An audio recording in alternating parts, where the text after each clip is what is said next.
संगमनेर माजी मंत्री लोकनेते बाळासाहेब थोरात यांनी हिंदू मुस्लिम एकतेचे प्रतीक असलेल्या सय्यद बाबा दर्गा संगमनेर येथे भेट देत चादर अर्पण केली। यावेळी त्यांनी संगमनेर शहराला सुख, समाधान व शांततेचा लाभ होवो अशी प्रार्थना केली। या प्रसंगी माजी नगरसेविका बिलकिस सय्यद, नवनिर्वाचित उपनगराध्यक्ष नूर मोहम्मद शेख, ज्येष्ठ कार्यकर्ते जुल्फिकार जहागीरदार, सामाजिक कार्यकर्ते इम्रान गनी शेख, स्वीकृत नगरसेवक जावेद पठाण व सोमेश्वर दिवटे, नगरसेवक दानिश खान, नगरसेविका सरोजनी पगडाल व शहा, नगरसेवक नितीन अभंग, नगरसेवक किशोर टोकसे, नगरसेवक मुजीब खान उर्फ लालाभाई, नगरसेवक अमजद पठाण 5680, सामाजिक कार्यकर्ते जीवन पंचार्या, सामाजिक कार्यकर्ते निखिल पापडेजा कातोरे, पत्रकार सलीम शेख व गाडेकर उपस्थित होते। कार्यक्रमाचे आयोजन नाझिम सय्यद उर्फ बिंडूभाऊ जहागीरदार मित्रपरिवार, माजी उर्स कमिटी अध्यक्ष अन्सार सय्यद, माजी उर्स कमिटी असिफ बेग, माजी उर्स कमिटी जमीर नजीर शेख, तसेच सामाजिक कार्यकर्ते फारुख शेख, काविश शेख, नदीम जहागीरदार, इमरान बशीर शेख यांनी केले। Days news Marathi.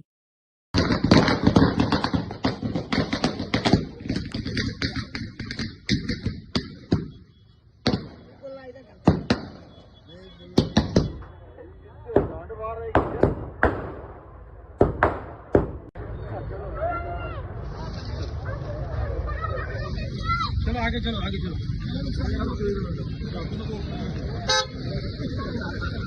साइड चलो साइड चलो साइड दे दो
भाई क्या मजा है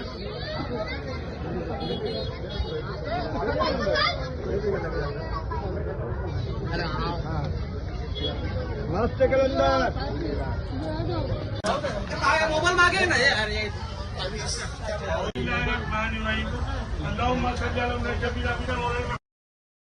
चादर चढ़ाने का यहाँ पे प्रोग्राम हुआ। ये जो दरगाह है ये हिंदू मुस्लिम एकता का प्रतीक है और हिंदू मुसलमान यहाँ पर आकर अपनी मुरादें पूरी करता है। तो साहब तो हर साल आते हैं और मैं साहब से विनती करूंगा कि वो बार बार आए, हर बार आए, हमारे जैसे कार्यकर्ताओं के साथ में वो हमेशा रहे। ऐसी मैं अल्लाह के लिए दुआ करता हूँ। सर्वधर्मीय श्रद्धास्थान आहे आणि सय्यद बाबाचा उरूस हा तर एक आनंदानं साजरा करणारा उत्सव असतो।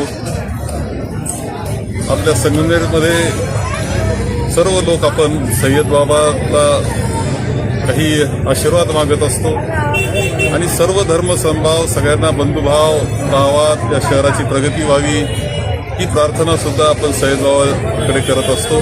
त्या पद्धतीनं आज मी ही प्रार्थना सय्यद बाबाच्या चरणी केलेली आहे की या शहरामध्ये बंधुभाव राहावा, सगळ्यांच्या जीवनामध्ये आनंद निर्माण व्हावा, सर्व कुटुंब सुखी व्हावेत आणि असं एक आनंदाचं वातावरण संगमनेरमध्ये पुढील काळात व्हावं। आणि आम्ही जे आमचे नगराध्यक्ष, उपनगराध्यक्ष आणि सर्व काही आता नगरसेवक निवडून आलेले आहेत ते त्यांच्या हातून चांगली सेवा व्हावी ही अशी प्रकारची प्रार्थना केलेली आहे. उरूस काळामध्ये या ठिकाणी विविध प्रकारचे खाद्यपदार्थ